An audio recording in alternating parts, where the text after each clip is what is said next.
नमस्कार साथियों, स्वागत है आपका हमारे इस YouTube मंच पर। आज हम प्रहार सीरीज का पहला लेक्चर स्टार्ट करेंगे, जिसमें हम कंप्लीट बायोलॉजी के MCQ को देखेंगे। इसमें हम बिहार बोर्ड के क्लास 10th के इम्पोर्टेंट MCQ को देखेंगे।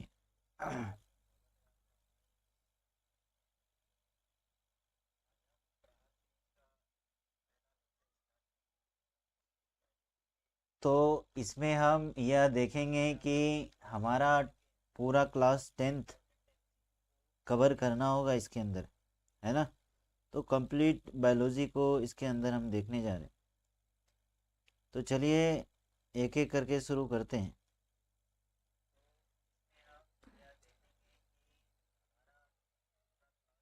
आ जाइए।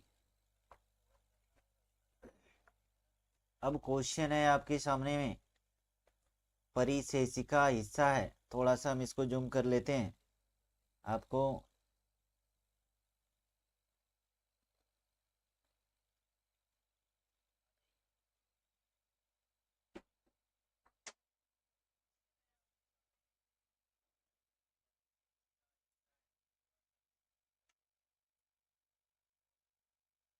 परिशेषिका हिस्सा है। ऑप्शन 1 आहार नाल का, ऑप्शन 2 तंत्रिका तंत्र का, संवहन तंत्र का, जनन तंत्र का।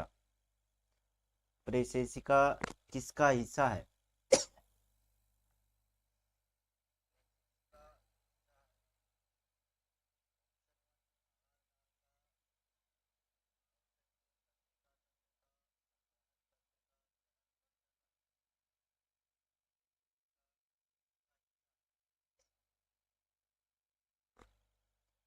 ऑप्शन नंबर ए, परिशेषिका हिस्सा है आहार नाल का, माल नहीं नाल, आहार नाल का। दूसरा है दांत का कठोरतम भाग है, दांत का कठोरतम भाग है इनामेल, दांत का कठोरतम भाग है इनामेल।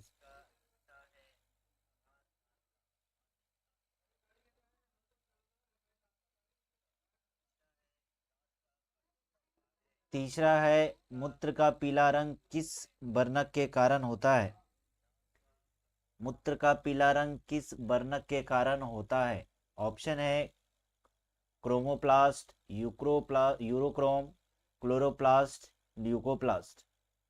आपका सही आंसर है यूरोक्रोम की वजह से हमारा मूत्र का कलर पीला होता है। क्वेश्चन नंबर 4 है, निम्नलिखित में से किससे रंध्र से छिद्र घिरे रहते हैं? रंध्र किससे किस छिद्र से घिरा रहता है? क्यूटिकल से, गार्ड सेल से, है ना, बातरंध्र से, या कोई नहीं? तो देखो भाई साहब, रंध्र घिरा रहता है गार्ड सेल से। क्वेश्चन नंबर 5 है, निम्न में से किस रंग की प्रकाश किरण प्रकाश संश्लेषण के लिए सबसे ज्यादा प्रभावी है? हरा रंग, नीला रंग, पीला रंग, या लाल रंग? तो हमारे में वेवलेंथ जिसका ज्यादा, यानी रेड हमारे लिए सबसे ज्यादा प्रभावी होगा,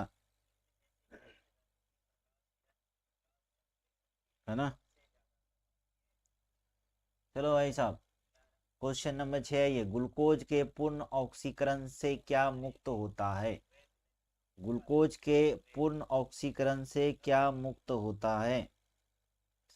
ऑप्शन है अब आपके पास CO2, ऊर्जा, H2O, इनमें से सभी। तो आंसर है हमारा मुक्त होता है, कार्बन डाइऑक्साइड भी रिलीज होता है, एनर्जी भी रिलीज होता है, और H2O भी रिलीज होता है, यानी इनमें से सही सही जवाब है। अब आगे आ जाइए। क्वेश्चन नंबर 7 है, ATP का वास्तविक रूप है, ATP का वास्तविक रूप है एडिनोसिन ट्राइफॉस्फेट। क्वेश्चन नंबर 8 है, डायलिसिस मशीन द्वारा रक्त का शुद्धिकरण की प्रक्रिया कहलाती है? डायलाइसेट, डायलाइजर, सेलोफेन, हेमोडायलिसिस। यह प्रक्रिया क्या कहलाती है ना? हेमोडायलिसिस कहलाती है। क्वेश्चन नंबर 9 है, किससे बचने के लिए आयोडीन युक्त नमक का प्रयोग की सलाह दी जाती है? कौन से रोग से बचने के लिए आयोडीन युक्त नमक का प्रयोग करना चाहिए? मधुमेह से, घेंगा से, रक्तचाप से, या किसी से भी नहीं? तो आपको नमक का यूज किससे करना, नमक का यूज कौन से रोगों से बचने के लिए किया जाता है? तो घेंगा रोग से बचने के लिए हमें नमक का उपयोग करना चाहिए।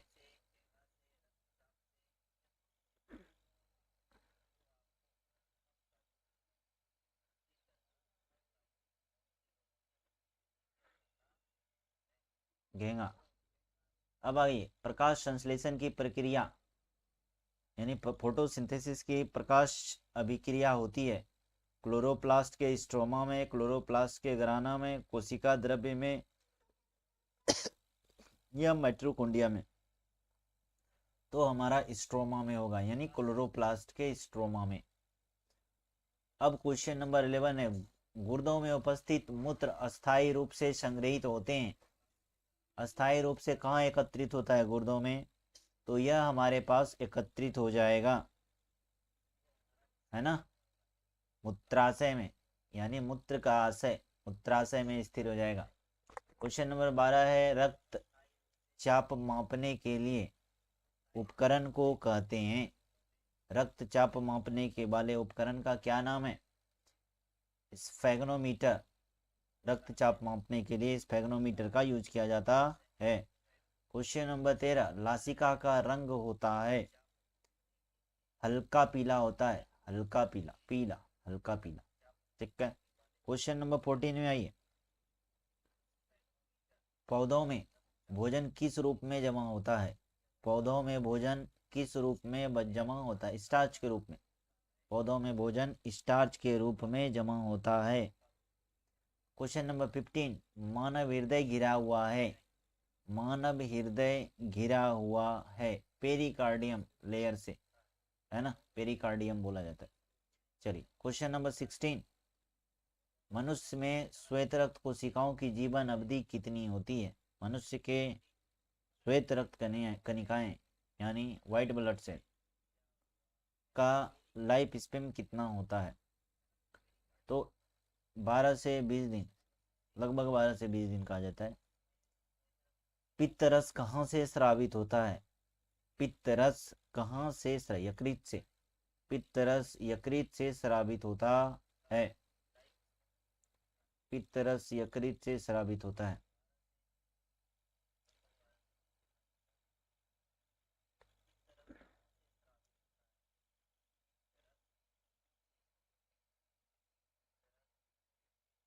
मनुष्य के आहार नाल में अपशेषी अंग है। मनुष्य के आहार नाल का अपशेषी अंग इनमें से कौन होगा?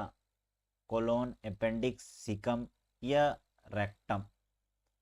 आपका अपेंडिक्स मनुष्य का आहार नाल का, है ना, क्या होगा? अपशेषी अंग होगा। चलिए अब आ जाते हैं क्वेश्चन नंबर 19 पे।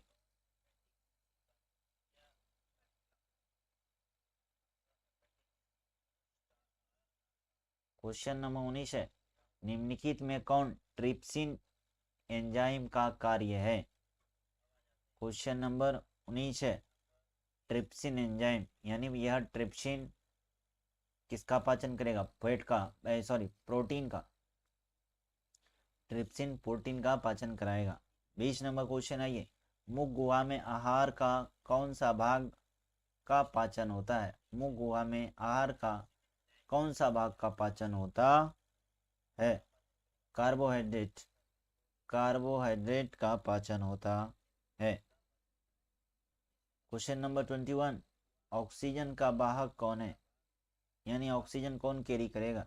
WBC, लासिका, RBC, कोई नहीं, रेड ब्लड सेल यानी RBC।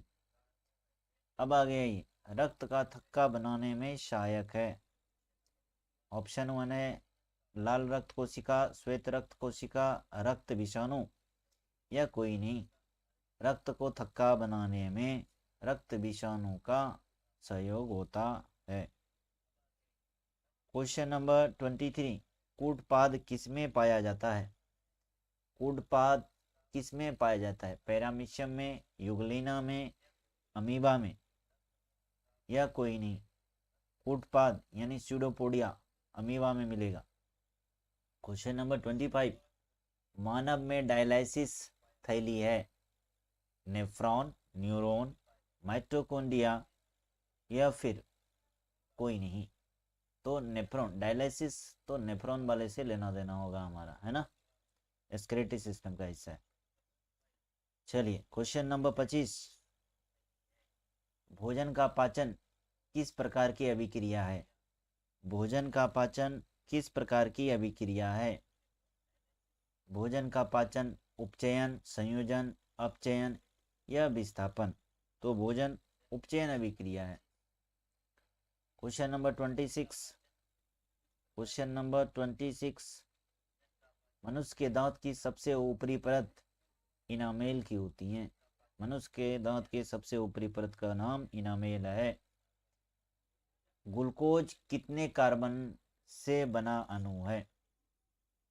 तो ग्लूकोज हमारा बना होगा C6 यानी 6 कार्बन का। C6 बना होगा यानी 6 कार्बन का, B number. Question number 28, dialysis machine किस तरह कार्य करता है? डायलिसिस मशीन किस तरह कार्य करता है? कृत्रिम यकृत की तरह नहीं, डायलिसिस मशीन का लेना देना ब्रिक से है, तो यह करेगा कृत्रिम ब्रिक की तरह। क्वेश्चन नंबर 29, मनुष्य के आहार नाल की लंबाई कितना होगा? 8 से तकरीबन 8 से 10 मीटर के आसपास होगा। 8 सेंटीमीटर नहीं, मीटर। क्वेश्चन नंबर 30, पौधों में श्वसन किस भाग में होता है? पौधों में श्वसन किस भाग में होगा? श्वसन का है तो श्वसन हमारा पत्तियों वाले में होगा, 30 का, या पत्तियों में। यदि आपका तना में भी हो सकता है, जड़ में भी हो सकता है, जिसे, है ना, वो प्लांट जिसके अंदर, है ना, आपको बैक्टीरिया देखने को मिलेगा प्रोटीन युक्त, जैसे अभी रबी फसल वाले में, तो वहाँ पर कहाँ पर होगा? वहाँ पर श्वसन जड़ में ही ज़्यादातर मिलेगा हमें देखने को, नाइट्रोजन फिक्स करने में। तो यह जड़ में भी हो सकता है, तना में भी, यानी प्रत्येक भाग में लगभग कर सकते हैं। क्वेश्चन नंबर 31, डेंगू उत्पन्न, क्वेश्चन 21 28 डॉट है बच्चे का, ध्यान से सुनिए। डायलिसिस मशीन किस तरह कार्य करता है? डायलिसिस मशीन हमारे ब्लड को प्यूरिफाई करता है, तो यह कृत्रिम ब्रिक की तरह काम करता है, और हमारे शरीर में ब्रिक का काम ब्लड को प्यूरिफाई करना होता है। तो हमारा डायलिसिस मशीन भी का भी काम हमारे शरीर के ब्लड को साफ करना है, तो यह साफ जस्ट किडनी की तरह ही काम करता है। फर्क इतना है कि यह आर्टिफिशियल होता है, यह मनुष्य के द्वारा बनाया गया, इसीलिए इसे कृत्रिम ब्रिक कहा जाता है। चलिए क्वेश्चन नंबर हमें बता दें, मैं चेक कर लूँगा आपको कौन सा डॉट है। मयंक कुमार। क्वेश्चन नंबर, अब आइए 31, डेंगू उत्पन्न करने वाले मच्छर किस तरह जल में रहते हैं? डेंगू उत्पन्न करने वाले, अभी हम लोग फिलहाल डेंगू ही देखेंगे, तो डेंगू हमको ज़्यादातर साफ जल में ही मिलेगा, तो डेंगू साफ जल में मिलेगा।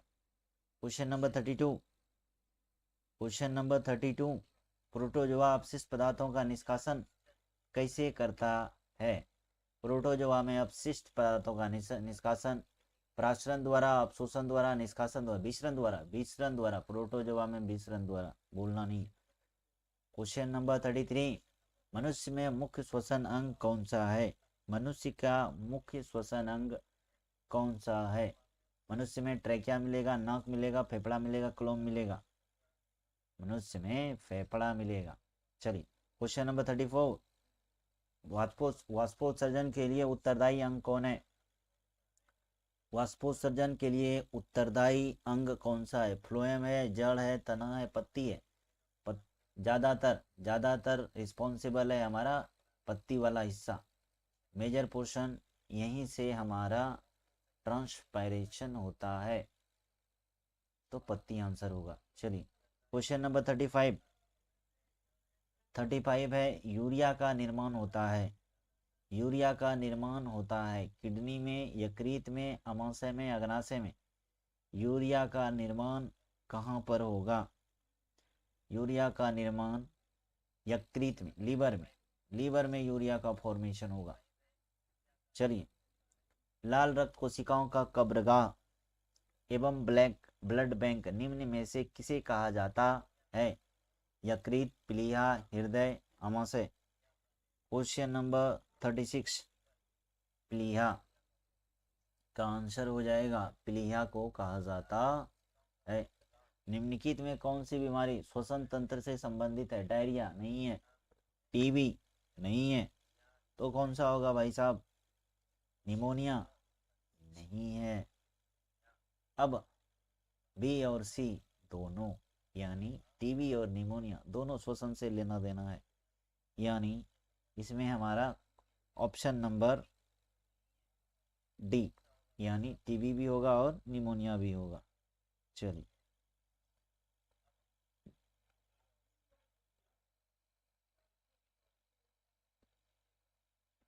अब आइए क्वेश्चन नंबर 38।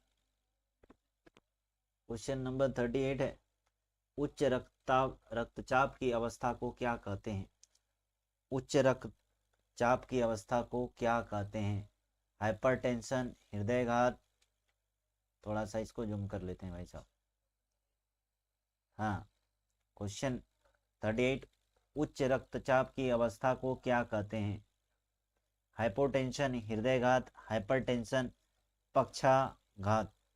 हाइपरटेंशन कहलाता है, हाइपरटेंशन यानी जब ब्लड प्रेशर हाई हो जाए, हाइपरटेंशन कहलाएगा। क्वेश्चन नंबर 39, शरीर की सबसे बड़ी ग्रंथि कौन है? लार ग्रंथि, अमाशय, यकृत, थायराइड। सबसे बड़ी ग्रंथि हमारा लीवर होगा, यानी 39 का सी नंबर, 39 का सी नंबर। चलिए, प्रकाश संश्लेषण की इकाई है एटीपी, NADPH2, क्लोरोफिल अणु, इनमें से कोई नहीं, तो हमारा हो जाएगा प्रकाश संश्लेषण के लिए क्लोरोफिल।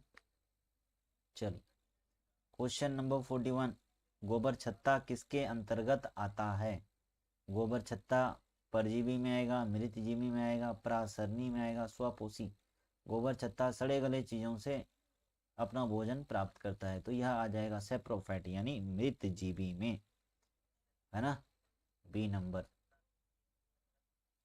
42, प्रोटीन का पाचन होता है, प्रोटीन कहाँ पचेगा?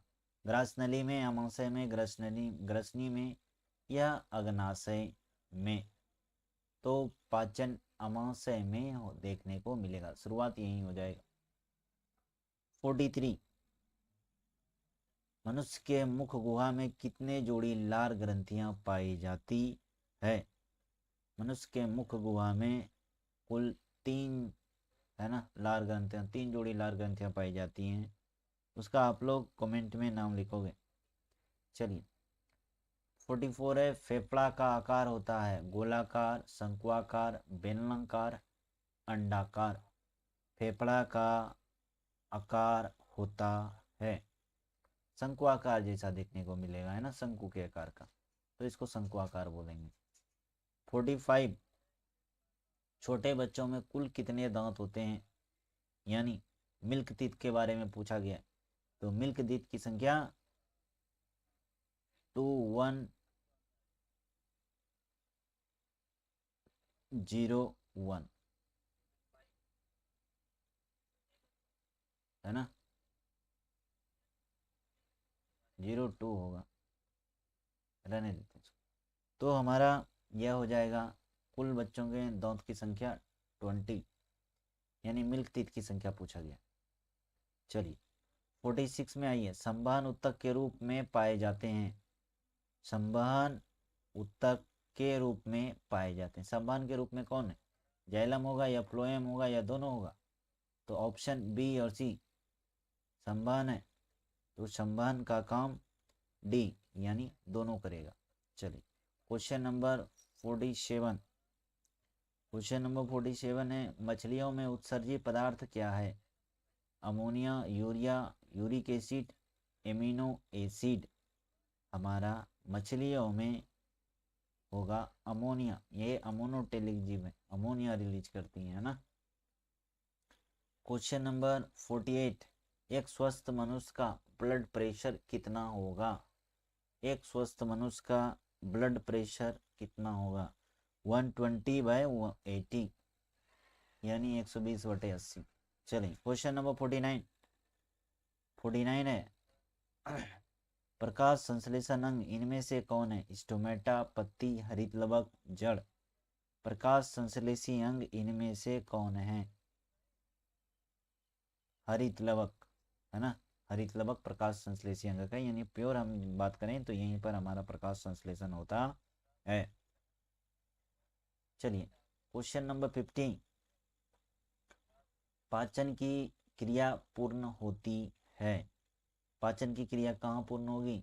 बड़ी अग्नाशय में, बड़ी आंत में, छोटी आंत में? छोटी आंत में पूर्ण होगा, बड़ी आंत में तो एब्जॉर्प्शन होगा, है ना। चलिए क्वेश्चन नंबर 51, सीरम कहलाता है फाइब्रिनोजन सहित प्लाज्मा, फाइब्रिनोजन सहित प्लाज्मा, रहित प्लाज्मा, प्रोथ्रोम्बिन रहित प्लाज्मा या प्रोथ्रोम्बिन सहित प्लाज्मा? तो होगा फाइब्रिनोजन रहित प्लाज्मा।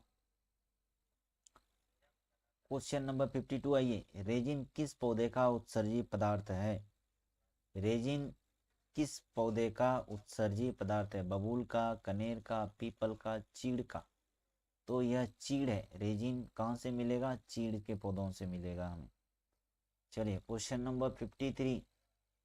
53 गाइस, जल तथा लवणों का परिवहन हमेशा होता है। जल तथा लवणों का एक दिशीय, द्विदिशीय, बहुदिशीय, इनमें से सभी एक दिशा में, क्योंकि जल को ले जाने वाला जाइलम है और जाइलम का दिशा हमेशा यूनिडायरेक्शनल है, यानी यह नीचे से ऊपर की ओर ले जाता है। दूसरा है, ब्रेन हेमरेज का मुख्य कारण क्या होगा?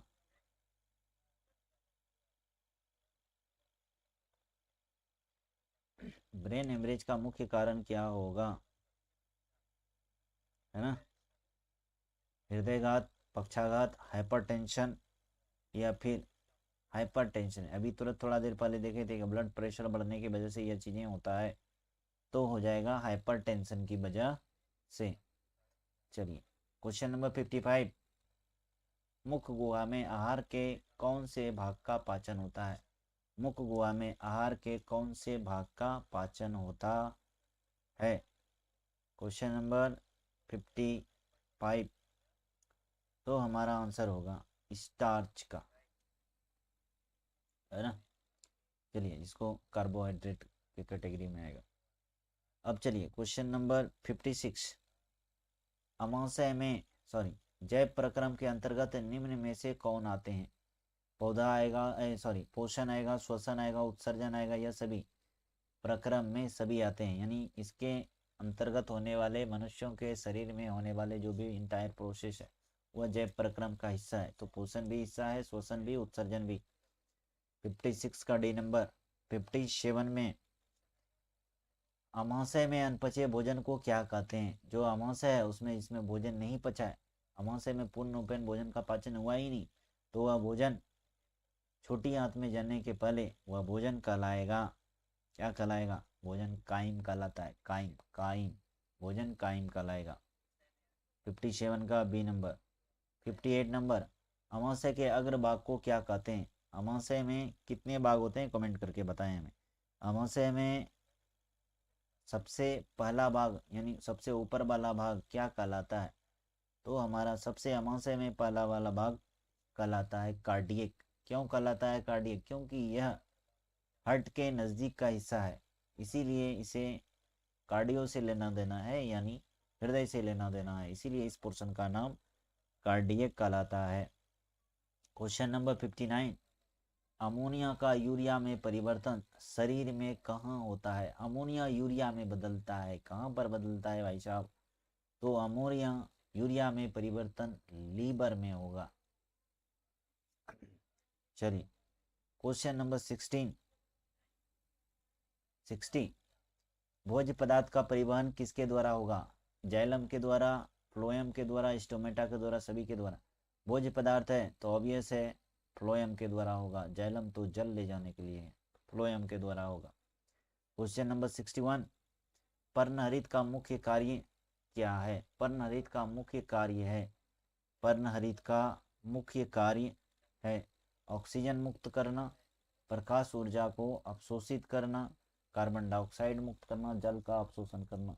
पर्णहरित का मुख्य कार्य लाइट को एब्जॉर्ब करना होता है। तो हमारा सही आंसर होगा बी नंबर, 61 का बी नंबर, है ना।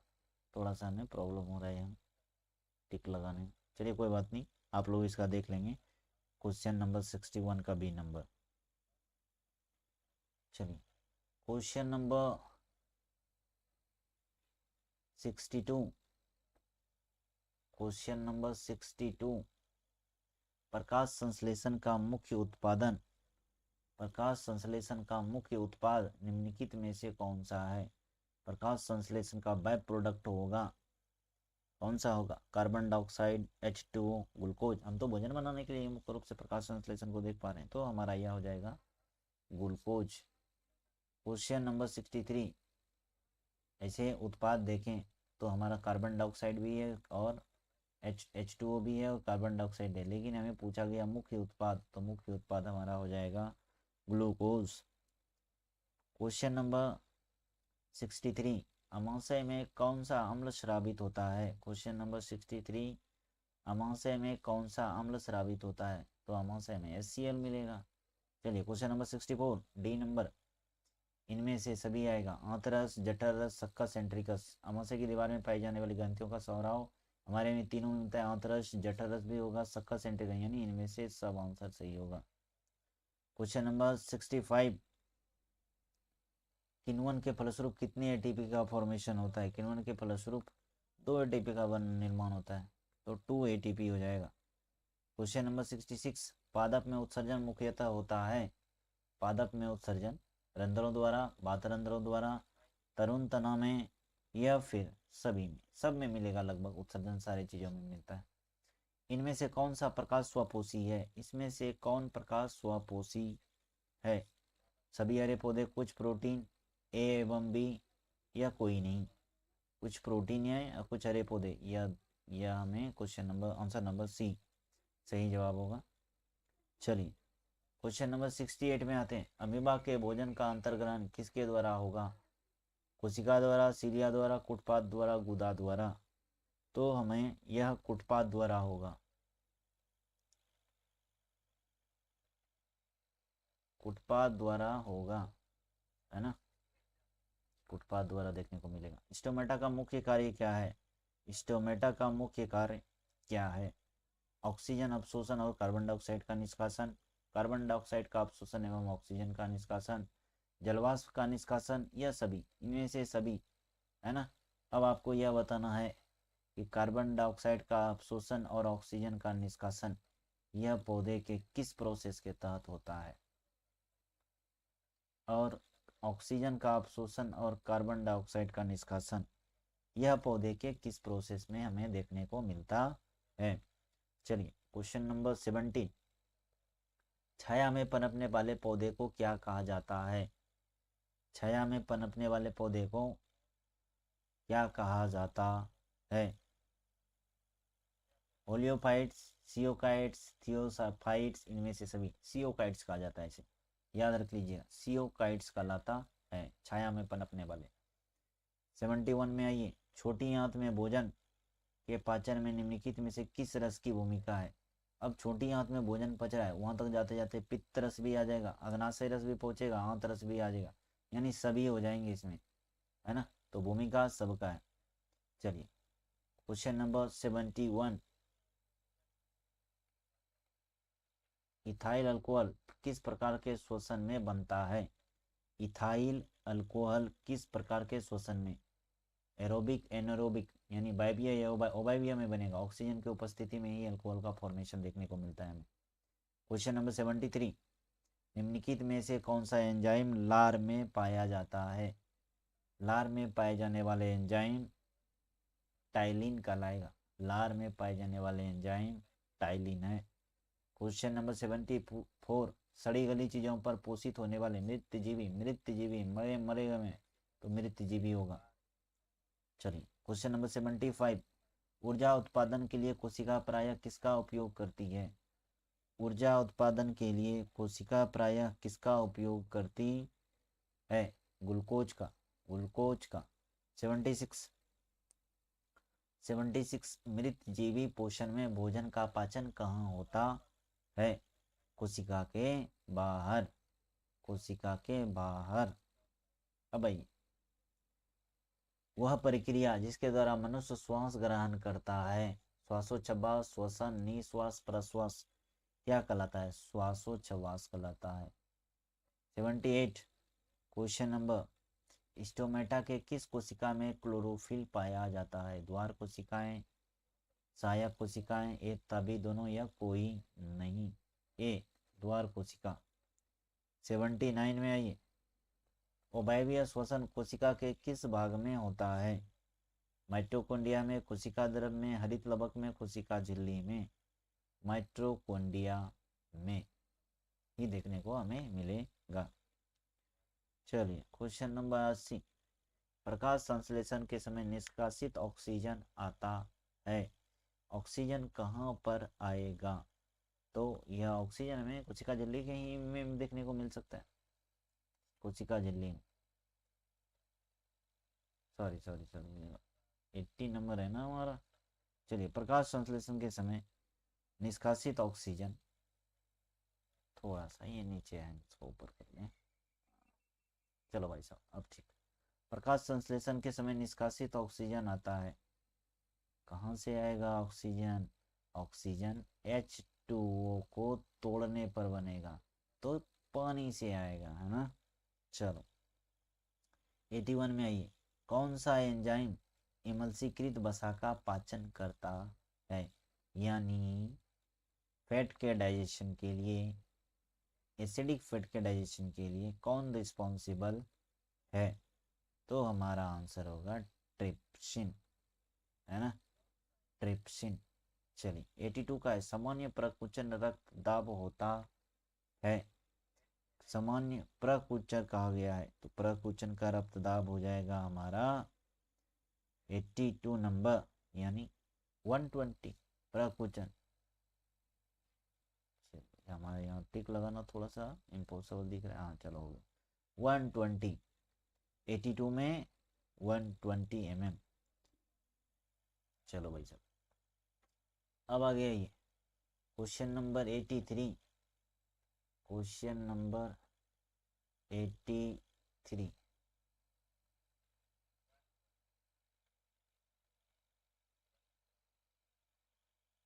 चलो अब अच्छे से दिख रहा होगा।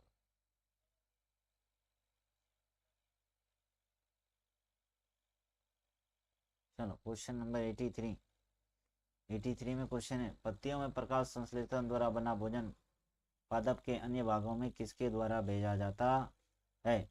यानी भोजन बन चुका है, ले जाने के लिए जिम्मेदार है फ्लोएम। ऑप्शन नंबर बी, 83 का बी नंबर ऑप्शन। अब आगे आइए, पौधों में वाष्पोत्सर्जन किस भाग में होता है? जड़ में होगा, तना में होगा, पत्ता में होगा, फूल में होगा? यह क्वेश्चन 2011-2023 में पूछा जा चुका है। यह पत्तियों में होगा। वाष्पोत्सर्जन के लिए मुख्य रूप से रिस्पॉन्सिबल पत्ता ही होता है। चलिए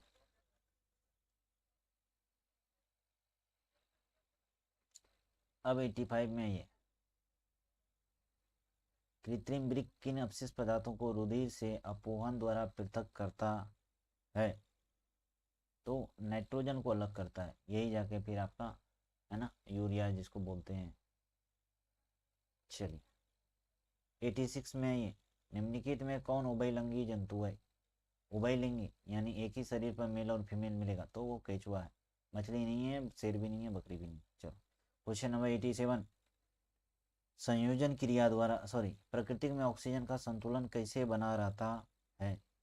संयोजन क्रिया द्वारा, प्रकाश संश्लेषण द्वारा, ऑक्सीजन बैलेंस तो फोटोसिंथेसिस के जरिए होता है, क्वेश्चन नंबर 88 आइए। मानव रक्त का औसत प्रकुंचन दाब कितना है? एवरेज, एवरेज यदि पूछा जाए तो आपको कौन सा देना है? 120 80 लगभग ऐसा ही माना जाता है, कहीं कहीं 140 90 भी दिखा जाता है, तो हम देख लेंगे इसको 120/80।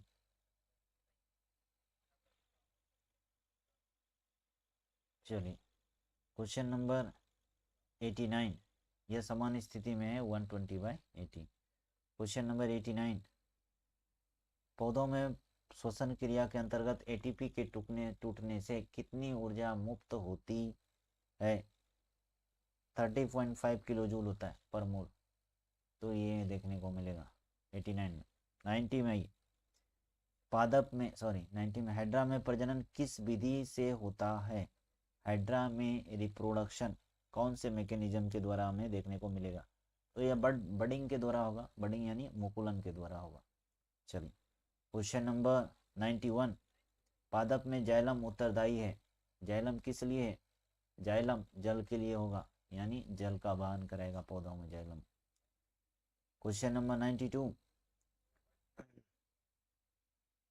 92, मनुष्य में ब्रिक एक तंत्र का भाग है जो संबंधित है ब्रिक का लेना देना स्केलेटरी सिस्टम से है, यानी उत्सर्जन तंत्र से। यह क्वेश्चन 3 बार रिपीट हो चुका है, 2012 में, 2013 में, 2016 में।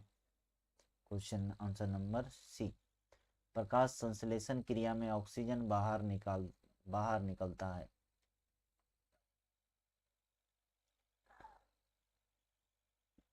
क्वेश्चन नंबर 93, जल से CO2 से ऑक्सीजन बाहर निकलेगा। ऑक्सीजन है कि ऑब्वियस है कि कार्बन डाइऑक्साइड को तोड़ के निकाला जाता है, वही चीज में ऑक्सीजन बाहर निकलता है। नहीं नहीं, ऑक्सीजन बाहर जल से होगा प्रकाश संश्लेषण में, क्योंकि कार्बन डाइऑक्साइड को तो जोड़ के ग्लूकोज बनाया जाएगा, तो यहाँ पर कौन सा होगा? जल से, जल को तोड़ के बाहर निकलेगा।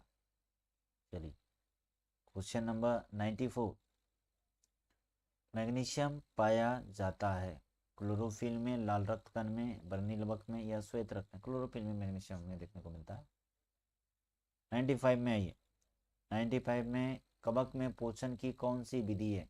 कवक में पोषण की कौन सी? स्वपोषी, मृतजीवी, संभोजी? इनमें से कोई नहीं। कवक में हमें देखने को मिलेगा मृतजीवी। मृत ही जीवों पर यह कवक पनपता है, तो मृतजीवी बोलेंगे। क्वेश्चन नंबर 96, क्लोरोफिल वर्णक का रंग हरा होगा, नीला होगा, लाल होगा, सफेद होगा? क्लोरोफिल है तो ऑब्वियस है इसका रंग हरा होगा। चलिए क्वेश्चन नंबर 96, टेनिन मुख्यतः कहाँ जमा होता है?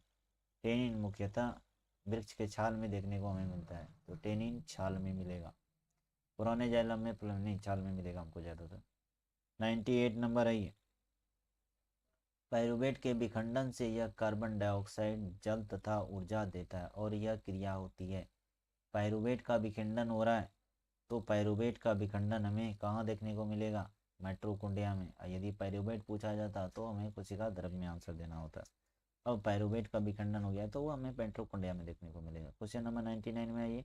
खुला परिसंचरण तंत्र पाया जाता है ओपन सर्कुलेटरी सिस्टम, मनुष्य में मिलेगा, कॉकरोच में, घोड़ा में, ऊँट में। एडवांस ग्रुप में ओपन सिस्टम नहीं होता है, तो इनमें से सबसे कौन है? कॉकरोच। कॉकरोच में ओपन सिस्टम मिलेगा, और बाकी में क्लोज। क्लोज मतलब, कहने का मतलब उसके अंदर वेन दौड़ा होगा जिसमें ब्लड का फ्लो देखने को मिलेगा। अब आइए 100 नंबर क्वेश्चन, मनुष्य के वृक्क की संरचनात्मक और क्रियात्मक। वृक्क दिया जाए, यदि वृक्क दिया जाए तो हमारा वृक्क नलिका। चलिए अब आगे आइए क्वेश्चन नंबर 101, पादप में फ्लोएम उत्तरदायी है। पादप में फ्लोएम उत्तरदायी है भोजन के संवहन के लिए। जल के संवहन के लिए कौन उत्तरदायी है? जल संवहन के लिए जाइलम उत्तरदायी। यहाँ पर पूछा गया फ्लोएम, तो भोजन के संवहन के लिए। क्वेश्चन नंबर 102, किस प्रकार के श्वसन से अधिक ऊर्जा मुक्त होती है? ऑब्वियस है, ऑक्सीजन। जहाँ जहाँ ऑक्सीजन होगा वहाँ पर ऊर्जा ज़्यादा मुक्त होगा, तो हमें आंसर लगाना है वायवीय। वायवीय। क्वेश्चन नंबर 103 पे आइए। Question number 103।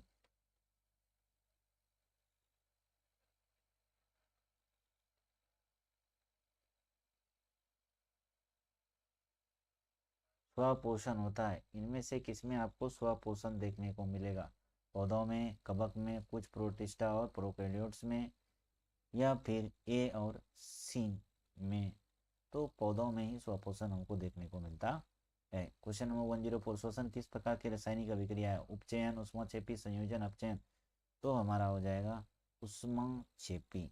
यानी क्या हो जाएगा कि जब यह रिएक्शन होगा, जब हम श्वसन ले रहे हैं, तो कहीं ना कहीं हमें हीट नज़र आता है, यानी हीट निकलता हुआ शरीर से नज़र आता है, तभी हमारा शरीर गर्म हो पाता है ना। चलिए क्वेश्चन नंबर 105 में आते हैं। किस पौधों में रंध्र अनुपस्थित रहते हैं? हाइड्रिला में रंध्र अनुपस्थित देखने को हमको मिलेगा। क्वेश्चन नंबर 106 में आइए। BS4 का संबंध किससे है? BS4 का संबंध ध्वनि प्रदूषण से होना। क्लियर है? अब आगे आइए। रक्त में ऑक्सीजन का वाहक है, रक्त में ऑक्सीजन का वाहक है हेमोग्लोबिन। क्वेश्चन नंबर 108, ग्रहणी भाग है, ग्रहणी किसका भाग होगा? ग्रहणी छोटी आंत का भाग होगा। चलें आगे। 109 में मानव गुर्दों का आकार होता है, मानव गुर्दों का आकार सेम के तरह का होगा, सेम के बीज के तरह का, इसीलिए बोलेंगे सेम के बीज के आकार के समान। 109 हो गया। 1010, निम्न में से किसे रासायनिक दूत कहा जाता है ना? तो रासायनिक दूत किसे किसे जाना जाता है? रेजिन को, गोंद को, टैनिन को, सभी को। तो सॉरी, पाचक रस को, उद्दीपक को रासायनिक दूत है, आवेग को या हार्मोन को कहा जाएगा? तो हमारा होगा उद्दीपक। उद्दीपक रासायनिक दूत है, जो क्या है, कैटलिस्ट जिसको बोलते हैं। चलिए क्वेश्चन नंबर 111, 111, पौधे कोई उत्सर्जीय पदार्थ निम्न में से कौन है? रेजिन, गोंद, टैनिन या सभी? उत्सर्जीय पदार्थ तो सबके सब हैं। चलिए, मानव हृदय में कोष्ठों की संख्या 4। पौधों में गैसों का आदान प्रदान रंध्र से होता है, जिसे स्टोमेटा बोलते हैं। Question number 114, B number, yeast में। किन्वन कहाँ मिलेगा? ईस्ट में। क्वेश्चन नंबर 115, प्रकाश संश्लेषण होगा जब प्रकाश उपस्थित होगा, जब प्रकाश उपस्थित हमें कहाँ मिलेगा? दिन में। क्वेश्चन नंबर 116, एक वयस्क मनुष्य के वयस्क मनुष्य में 32 है ना। अब ट्रैकिया किस जीव का श्वसन अंग है? ट्रैकिया किस जीव का श्वसन अंग है? ट्रैकिया मिलेगा हमें हाइड्रा में नहीं, स्टारफिश में, कॉकरोच में। कॉकरोच में ट्रैकिया हमें कॉकरोच में देखने को मिलेगा। 118, शरीर में भोजन का पाचन किसका अभिक्रिया है? शरीर में भोजन का पाचन उपचयन है ना। चलिए क्वेश्चन नंबर 19, मृतजीवी कोशिका उदाहरण रविवार, गोबर, छत्ता, मृतजीवी, मृतजीवी है गोबर, छत्ता, यानी ऑप्शन नंबर बी। आयोडीन युक्त नमक, आयोडीन युक्त नमक है NaCl plus KI, NaCl plus KiO3, यह ए और बी दोनों होगा या इनमें से कोई नहीं होगा? तो NaCl KiO3 होगा आयोडीन युक्त नमक हमारे लिए, है ना। चलिए क्वेश्चन नंबर 121 का है कि लेटेक्स, लेटेक्स हमको पीपल में पीला कंडेन, बरगद में लेटेक्स देखने को ज़्यादातर मिलेगा, है ना। चलिए 122, मानव मूत्र में यूरिया का प्रतिशत, यूरिया का प्रतिशत बहुत कम होता है, 2%। 123 है, श्वसन के अध्ययन के लिए उपयोग किए जाने वाले बीज, श्वसन के अध्ययन के लिए उपयोग किए जाने वाले बीज हमारे में सेम का बीज होगा, या फिर हम अच्छा, उबला हुआ बीज, कचले हुए बीज, अंकुरित, श्वसन के अध्ययन अंकुरित बीज, अंकुरित बीज। क्वेश्चन नंबर 124, पोषण, मानव वृक्क किस प्रणाली का हिस्सा है? मानव वृक्क है तो उत्सर्जन तंत्र का होगा, यानी ऑप्शन नंबर 3। क्लियर है?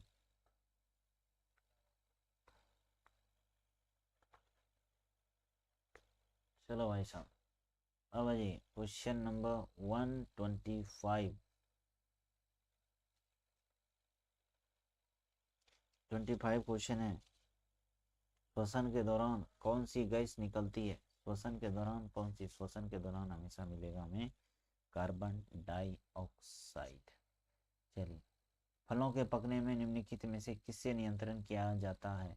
पकने के लिए जो नियंत्रण, पकने को नियंत्रण करने के लिए जो हार्मोन रिस्पॉन्सिबल है उसे हम बोलेंगे इथिलीन। क्लियर है?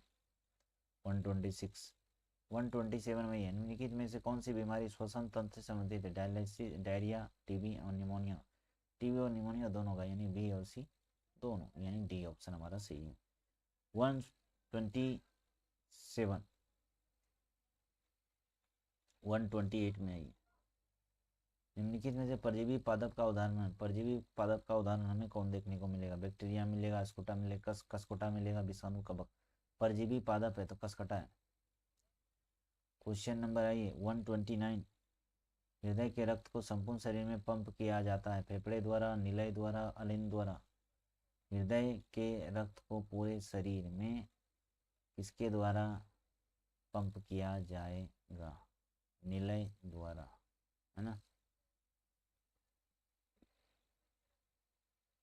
हृदय से तो ऊपर अलिंद, नीचे निलय, निलय द्वारा किया जाएगा। क्वेश्चन नंबर 130 है, रक्त में ग्लूकोज की मात्रा निम्नलिखित में से कौन नहीं नियंत्रित करता है?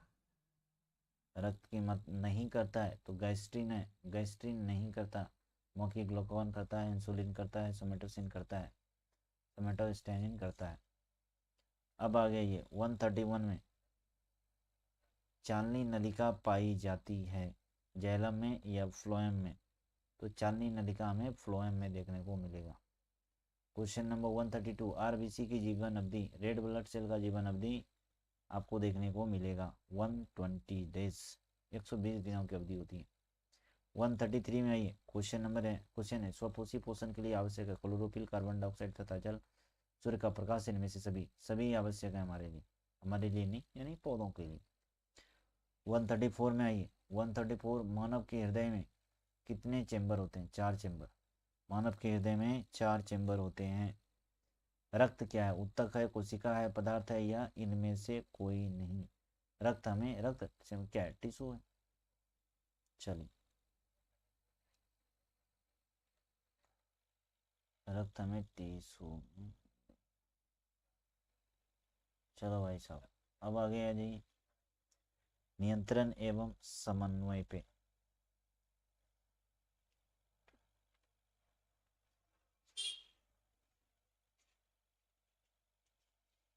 नियंत्रण एवं समन्वय में देख लेते हैं, कोशिका झिल्ली किस प्रकार की झिल्ली है ना? हमारे में ऑलरेडी लगा हुआ है थोड़ा सा, तो यहाँ पर आप देख सकते हो ना?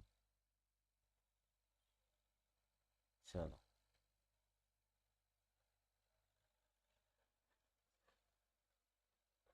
अब हो गया। कोशिका झिल्ली किस प्रकार की झिल्ली है? पारगम, अपारगम या अर्धपारगम? तो हमें अर्धपारगम मिलेगा। स्टार्च की उपस्थिति की जांच के लिए किस विलयन का उपयोग होता है? तो स्टार्च की उपस्थिति के लिए हमें जनरली मुख्य रूप से आयोडीन को देखना पड़ेगा। तीसरा क्वेश्चन है, थायराइड हार्मोन के संश्लेषण में किसका होना आवश्यक है? आयोडीन का। मनुष्य के कपाल तंत्रिकाओं की संख्या होगी 12 जोड़ी। मनुष्य का कौन से भाग में गंध पहचानने का? अग्र मस्तिष्क में, है ना? निम्नलिखित में कौन सा गुरुत्वानुवर्तन कहलाता है? यानी जड़ में वृद्धि। गुरुत्वानुवर्तन, जड़ में वृद्धि, गुरुत्वानुवर्तन देखने को मिलेगा। क्वेश्चन नंबर 6, क्वेश्चन नंबर 7, कौन से निम्नलिखित में कौन सा पादप हार्मोन है? Auxin, oxytocin, ethylene, cytokinin?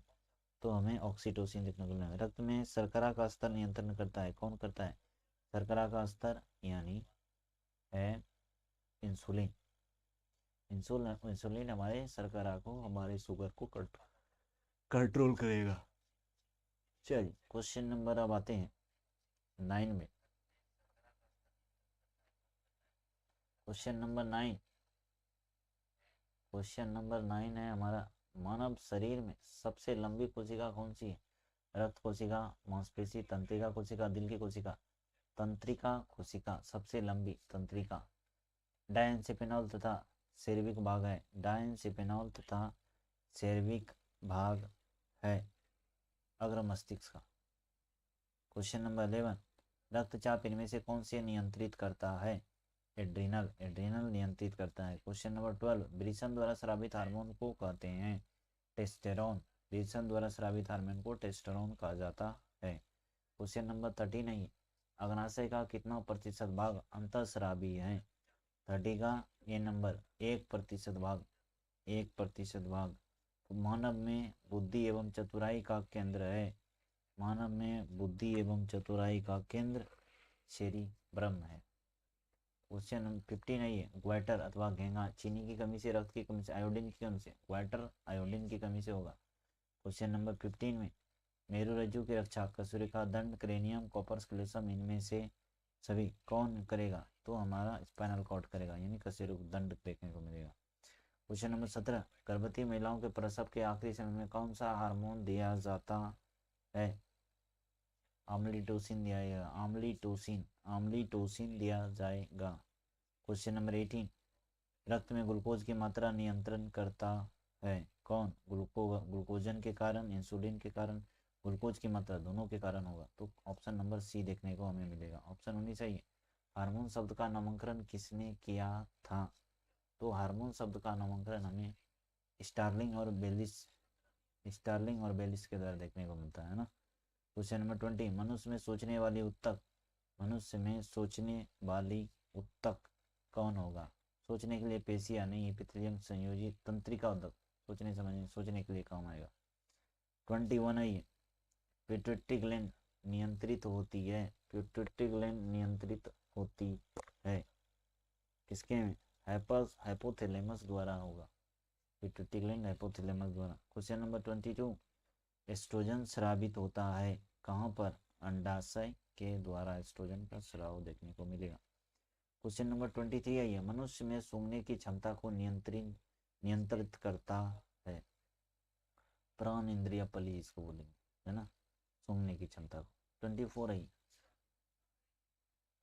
शरीर का तापक्रम कहाँ नियंत्रित होता है? टेम्परेचर हमें हाइपोथैलेमस में देखने को मिलेगा, यानी ऑप्शन नंबर डी। टेस्टोस्टेरोन स्रावित होता है कहाँ पे? वृषण से। टेस्टोस्टेरोन कहाँ से निकलेगा? वृषण से, ये मेल में होगा। 26 नंबर है, मानव शरीर में सबसे लंबी कोशिका कौन है? तंत्रिका कोशिका। निम्नलिखित में कौन से एक परिवर्तन क्रिया का उदाहरण है? मिठाई देखकर मुंह में पानी आना, आंखों के पलकों का झपकना, छींक आना, इनमें से सभी कौन हमें देखने को मिलेगा? तो यह सभी जो है परिवर्तन के लिए जिम्मेवार है।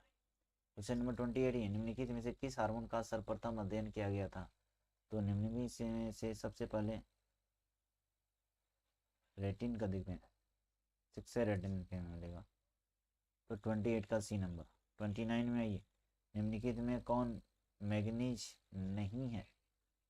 तो सेरिब्रम स्पाइनल द्रव, पियामीटर, डुरामीटर या एरकनोमीटर?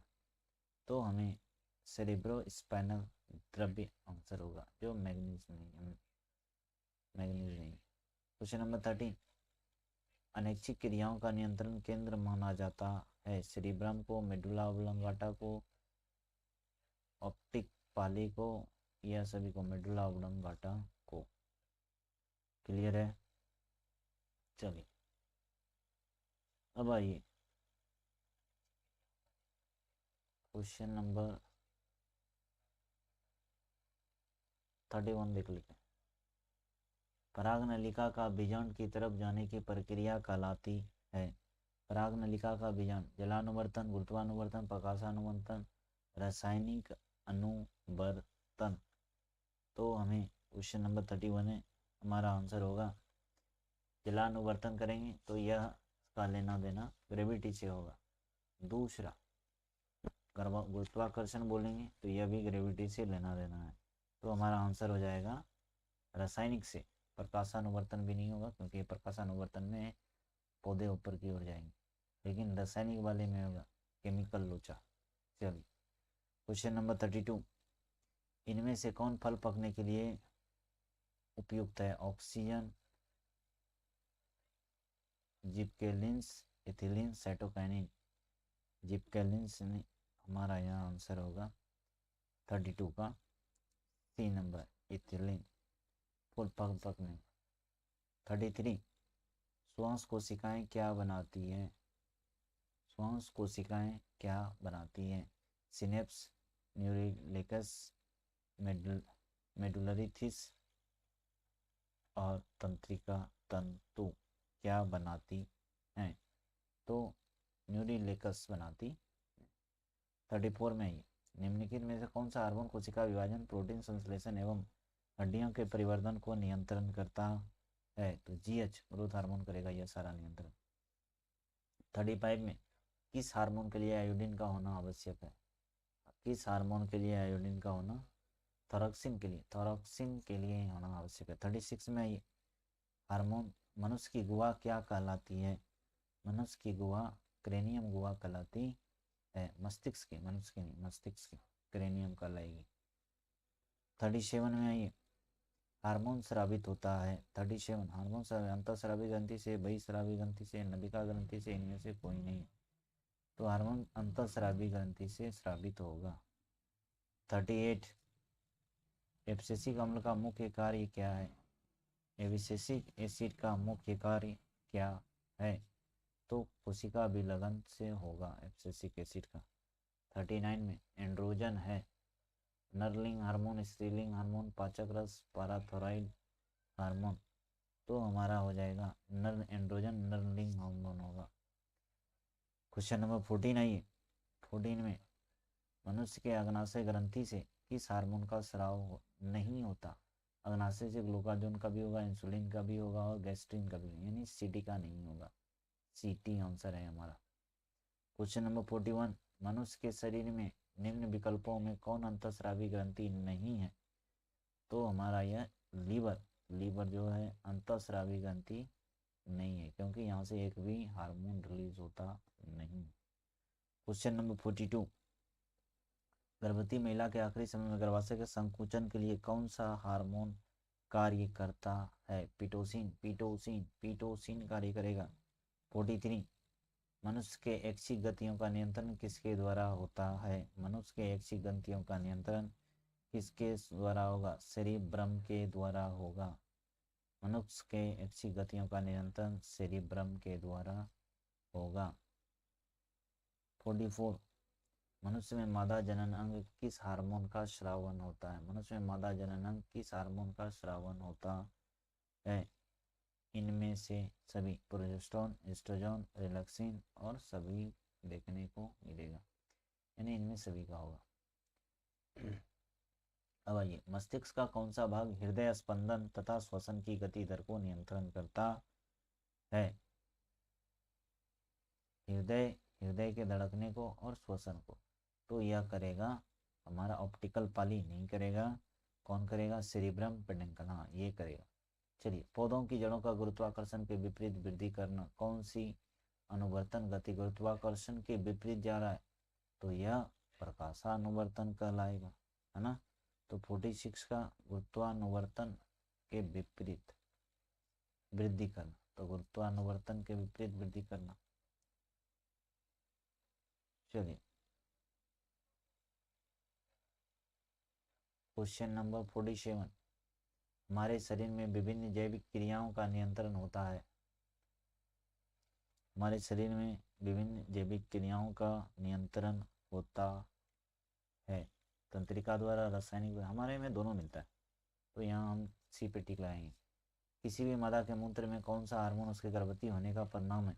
अब जब देखो भैया जब हम यूरिन टेस्ट कराते हैं गर्भवती होने पे, तो यहाँ पर HCG का टेस्ट होता है ना। तो HCG से पता चल जाता है भैया कि इसमें प्रेग्नेंट है या नहीं है। अब आइए 49 में प्रकाशानुवर्तन गति के अंतर्गत पौधे का कौन सा भाग आता है? तो प्रकाशानुवर्तन के अंतर्गत हमें कौन सा भाग देखने को मिलेगा? प्ररो मिलेगा, पत्तियां मिलेगी, जड़ें मिलेगी, या फिर प्ररो और पत्तियां। प्रकाशानुवर्तन नहीं यानी प्रकाश की ओर, तो जड़ तो मिलेगा नहीं, तो प्रकाश की ओर प्ररो और पत्तियां मिलेगी। तो हमारा डी आंसर होगा। चलिए क्वेश्चन नंबर 50 है थायराइड ग्रंथि के किस हार्मोन से रक्त में कैल्शियम की मात्रा नियंत्रित होती है? तो सीटी से रक्त का नियंत्रण देखने को मिलेगा। निम्नलिखित में किस मास्टर अंतःग्रंथि कहते हैं? मास्टर ग्लैंड किसे बोलेंगे? मास्टर ग्लैंड बोलेंगे हमारा पिट्यूटरी ग्लैंड को, यानी ऑप्शन नंबर ए को, ऑप्शन नंबर ए को। चलो क्वेश्चन नंबर 52।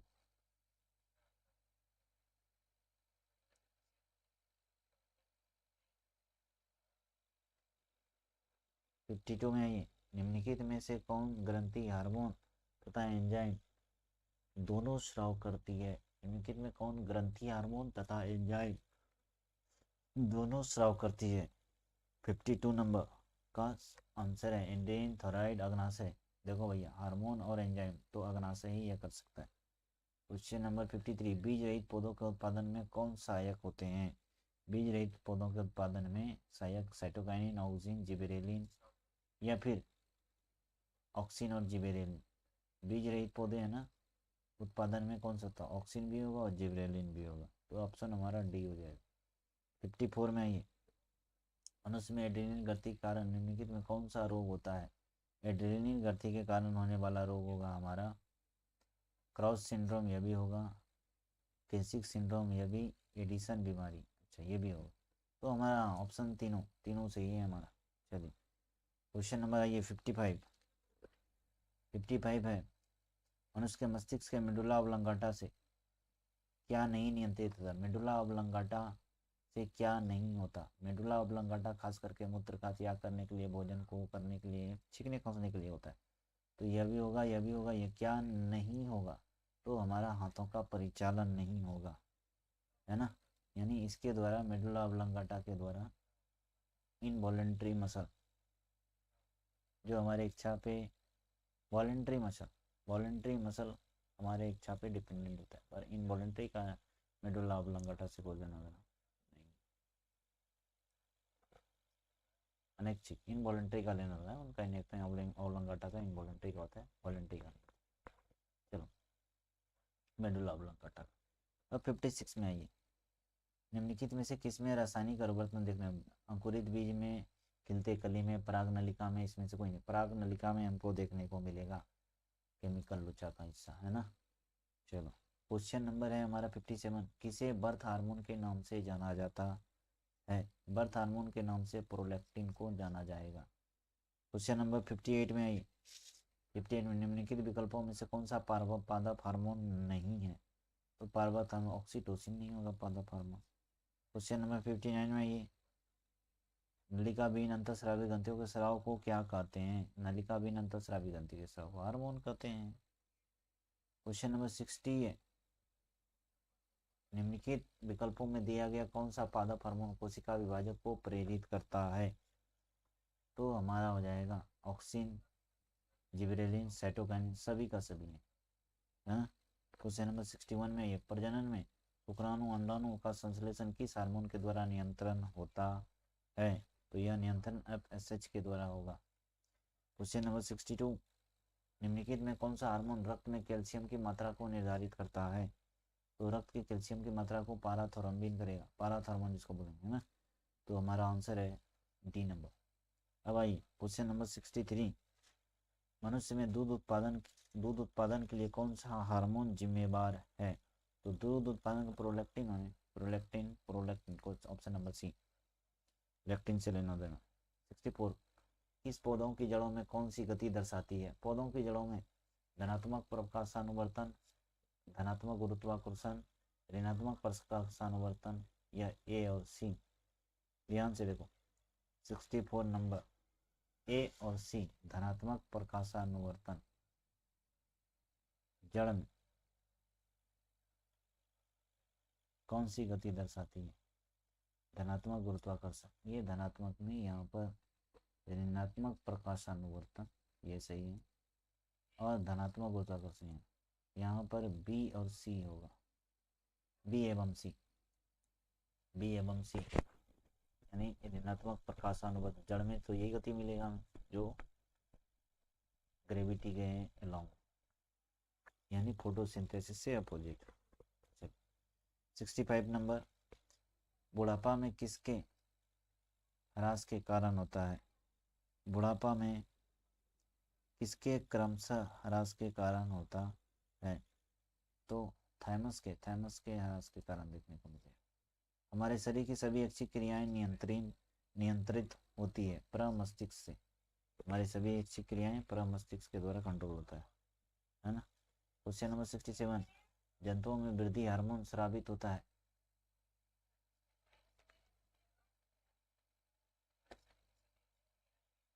जंतुओं में वृद्धि हार्मोन स्रावित होता है प्यूस ग्रंथि से। क्वेश्चन नंबर 68 है, मानव में ग्रहणग्राही स्थित होता है। इसमें ग्रहणग्राही नाकों में होता है सूंघने के लिए, है ना। 69 में ये कालाजार बीमारी किस रोग के जनक के कारण होता है। कालाजार लेस्मेनिया की वजह से कालाजार देखने को मिलेगा। क्वेश्चन नंबर 70, ऑक्सीजन का संश्लेषण होगा जड़ में, स्तंभ, शीर्ष में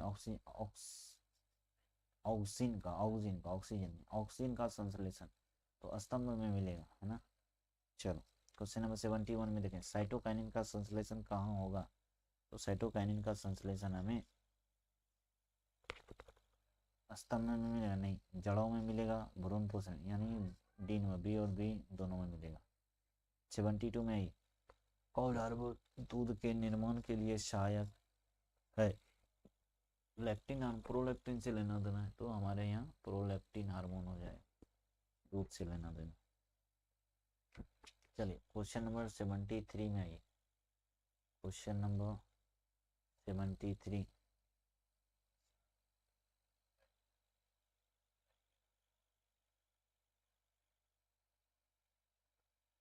क्वेश्चन नंबर 73, सभी जंतुओं में तंत्रिका नियंत्रण एवं संवहन के लिए प्रयुक्त रचनाओं की इकाई कहलाती है न्यूरॉन।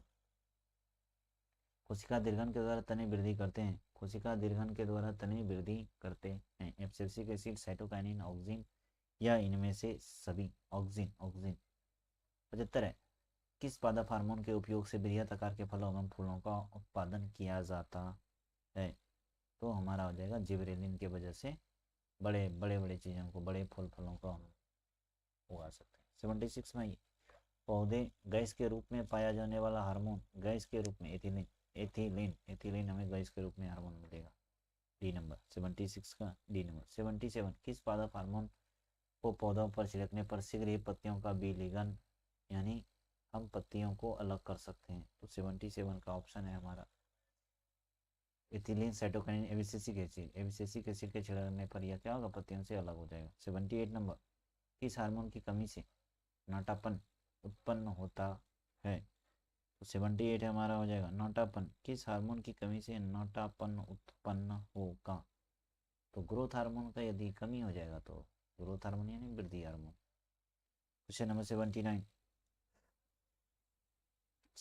है ये, निम्नलिखित में से कौन सी कोशिका विभाजन में कोशिका दीर्घन को अवरुद्ध करता है। कोशिका दीर्घन को कौन रोकेगा।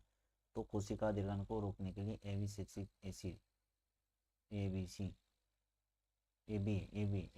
एसिड जिसे बोलें। क्वेश्चन नंबर 80, कौन से हार्मोन के प्रयोग से पत्तियां हरी और ताजी रहती हैं। तो साइटोकाइनिन के वजह से हमारा पत्तियां हरी और ताजी देखने को मिलेगा। क्वेश्चन नंबर 81 में आइए, तंत्रिका तंतु की उत्पत्ति किस प्राथमिक ऊतक द्वारा देखने को मिलेगा। तो मेसोडर्म के द्वारा तंत्रिका ऊतक की उत्पत्ति मेसोडर्म। क्वेश्चन नंबर 82, मानव हृदय का औसत प्रकुंचन दाब कितना होगा। प्रकुंचन हमें देखने को मिलेगा 120 mmHg। 83 में आइए, हमारे आहार में आयोडीन की कमी है तो हमें किस प्रकार के रोग होने की संभावना। ग्वेटर, गलगंड, घेंगा, इनमें से सभी। चलो 84 में आइए, पादप हार्मोन का उदाहरण है। पादप हार्मोन का कौन सा उदाहरण होगा। पेप्सिन, एड्रेनिन, ऑक्सिन पादप हार्मोन का उदाहरण है ना। ये सारा का सारा हमें मानव में देखने को मिलेगा। 85 में ये मनुष्य के शरीर की सबसे बड़ी ग्रंथि लीवर।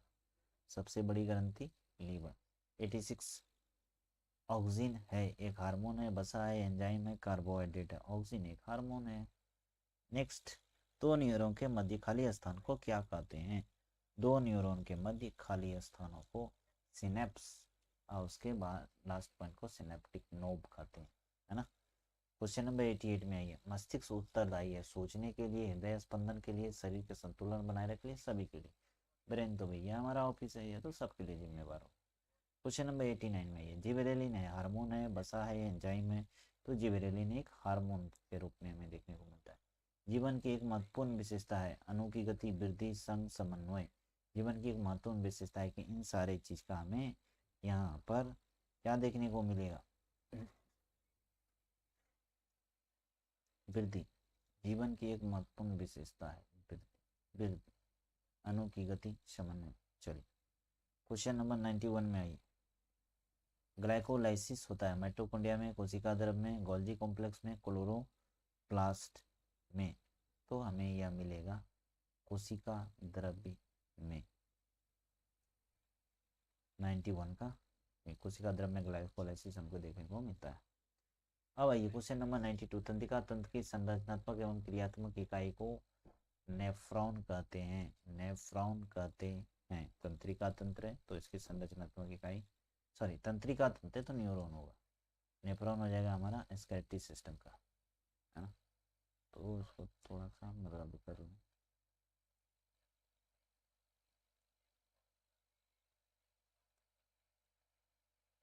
चलो, कौन सा एंजाइम बसा पर क्रिया करता है?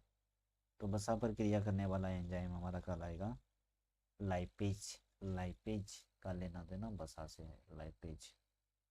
क्वेश्चन नंबर 94 में आते हैं।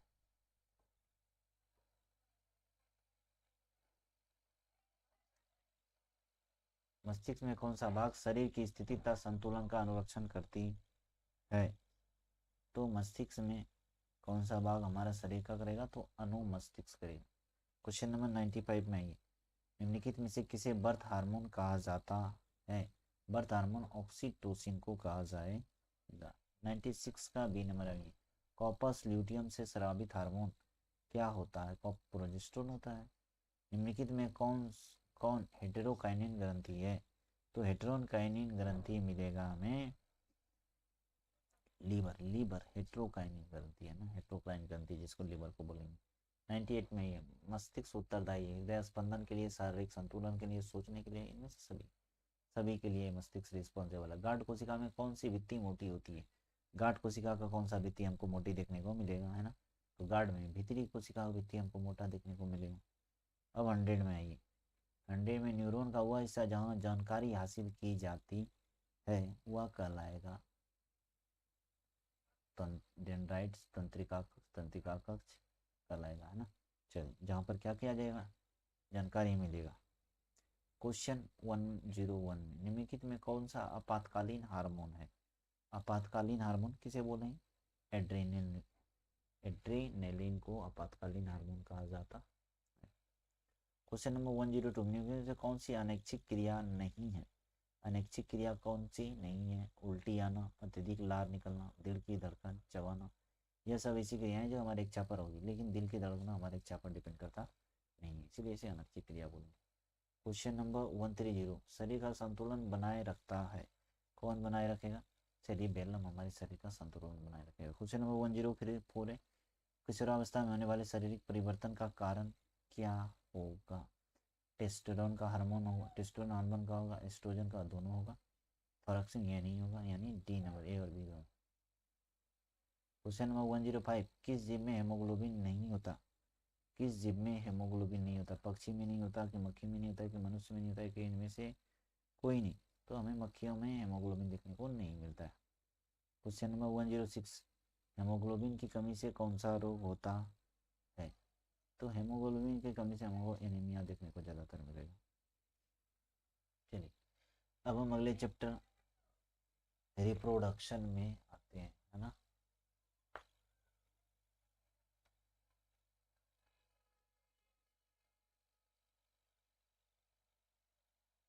सचिन, यदि आपको किसी तरह का कोई डाउट हो तो आप हमें अवश्य पूछें, हम आपके आंसर को देने के लिए। और यह सेशन आपको कैसा लग रहा है हमें ज़रूर बताएं।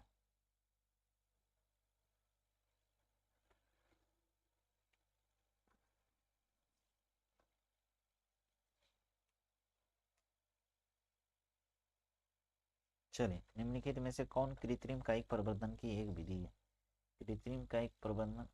अब हम इसके आगे जो इस यूनिट को देखेंगे, हम रिप्रोडक्शन के बाद हम इसे दूसरे टॉपिक में देख लेंगे। आपको सेशन कैसा लगा हो हमें ज़रूर कमेंट करके बताएं और लाइक बटन दबाएं, ताकि हमें इस चीज़ों से प्रेरणा मिले और हमें इस पर काम करने का और ज़्यादा से ज़्यादा कंटेंट बनाने का हमें, है ना। चलो, तो यहीं लेते हैं विदा। ख्याल रखिए अपना, तब तक के लिए बाय बाय।